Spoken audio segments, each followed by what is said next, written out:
Hi guys, this is Nancy, one half of Achievement Horse, and today I wanted to try something a little different. About a year ago, I wrote down some of my thoughts about Tomb Raider right after I finished playing it, and I looked back on that and thought maybe I could challenge myself to edit together a video that would match the review that I wrote.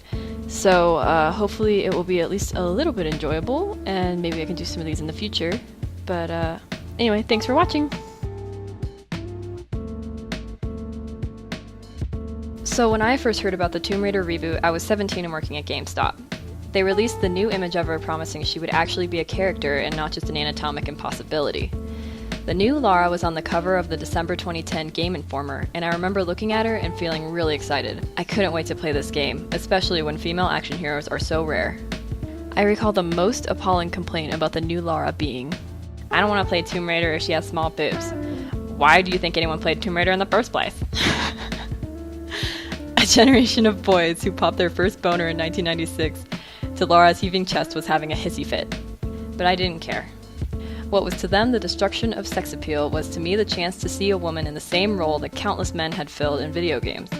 At that point, it wasn't just the feminist wish for equality in games that was motivating me. It was the simple excitement to play someone in a game like me.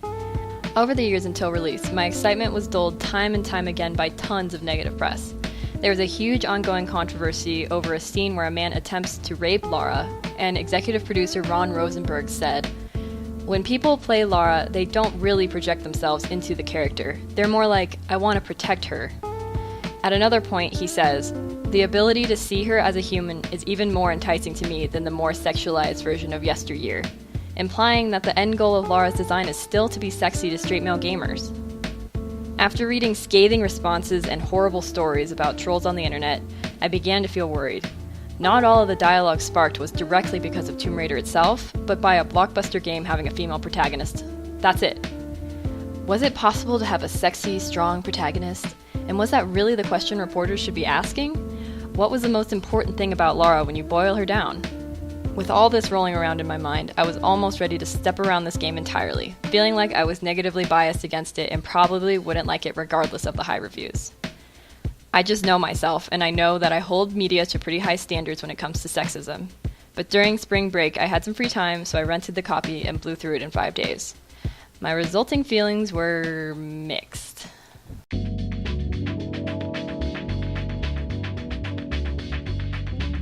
Throughout the game, Lara suffers horrible injuries, including anything from a probable concussion to impalement in the first minutes. I can see that Crystal Dynamics was trying to create a Lara that was incapable, hurt, and scared so they could build her up into a powerful woman. You can ask any writer and they'll tell you that it's sometimes really fun to put your character through hell and see how they'll react. And as a player, it can feel like carrying on in the face of huge adversity. The horrible damage done to Lara, however, made me distinctly uncomfortable. I know the Nathan Drake comparisons have been well overdone, but his reactions to injury may help me prove my point.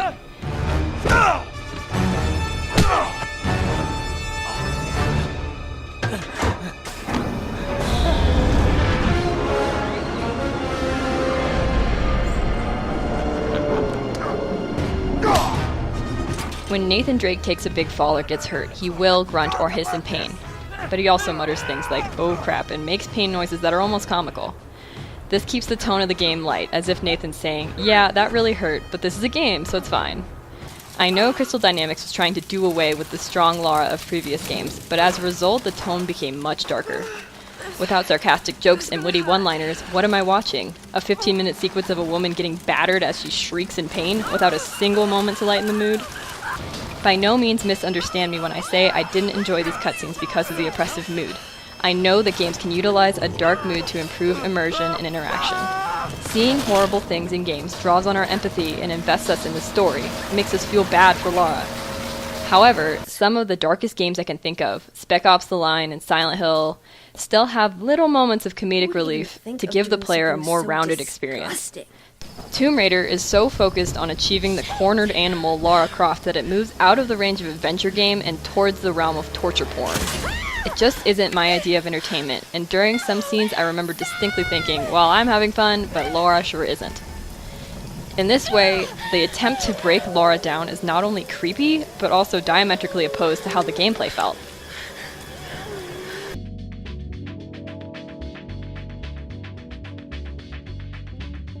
Tomb Raider is an action game that mixes map exploration, simple platforming puzzles, and multi-weapon combat.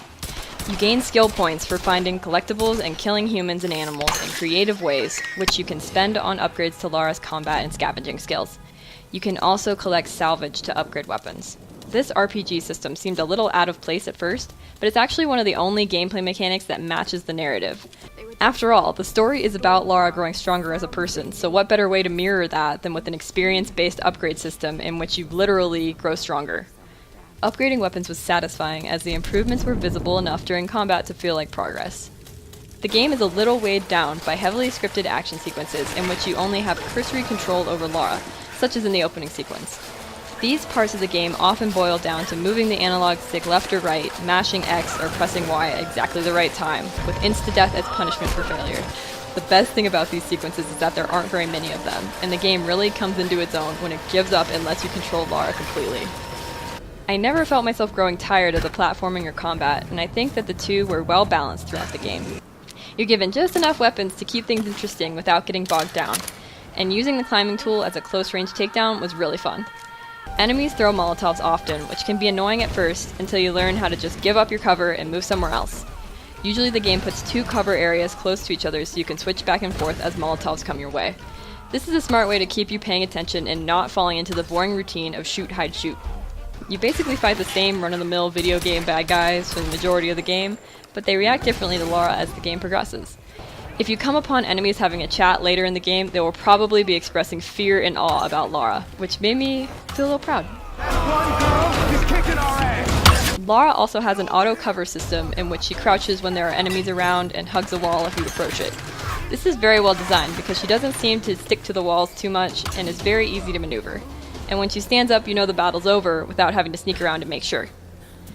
The maps can seem intimidating with so many collectibles to find, but completing optional tombs or upgrading your survival instincts vision makes them appear on the map, telling you which area to look. Sometimes certain collectibles can't be found until you get an upgraded tool through the progression of the plot. Lara backtracks to the same areas multiple times, and the tool upgrade system turns what could have been a repetitive aspect of the game into a fun one. Instead of thinking, oh, the developers reused the map to artificially lengthen the game, great. I was thinking, oh cool, now I can use this new hook thingy to look for more goods. This is a very classic game mechanic, and it makes the already enjoyable maps even more fun.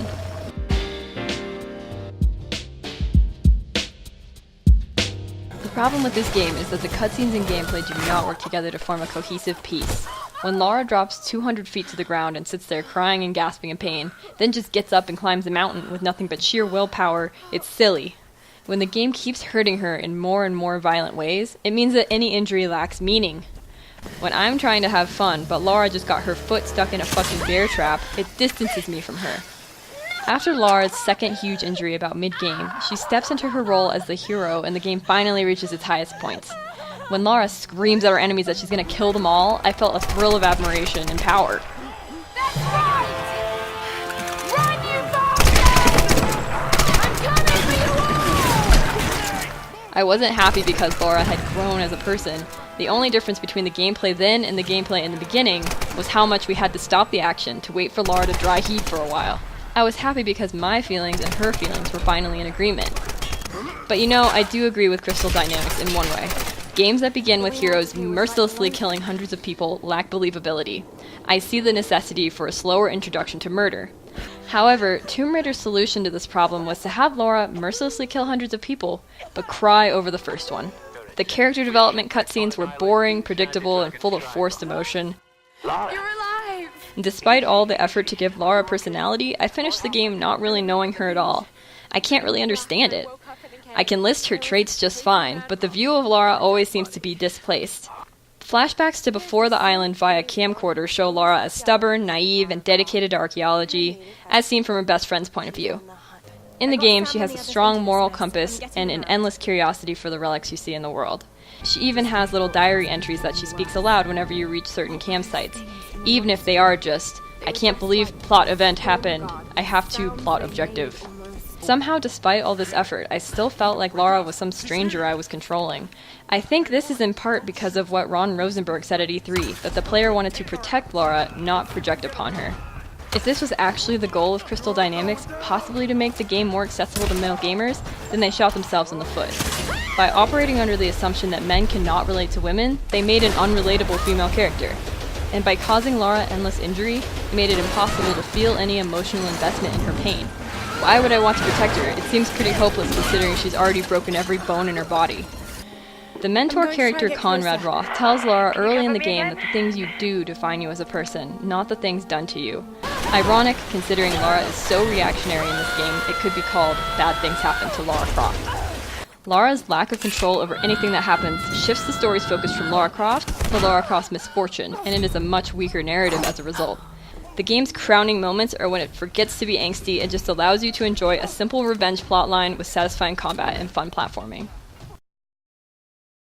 Wow, thank you so much for watching to the end of my first review video. Yay! That took me so long to make. I had no idea. I have so much respect for people who do this all the time. But it was still really, really fun, and I want to do it more in the future. So if you did like it, you could push the little subscribe button next to the little achievement horror's name.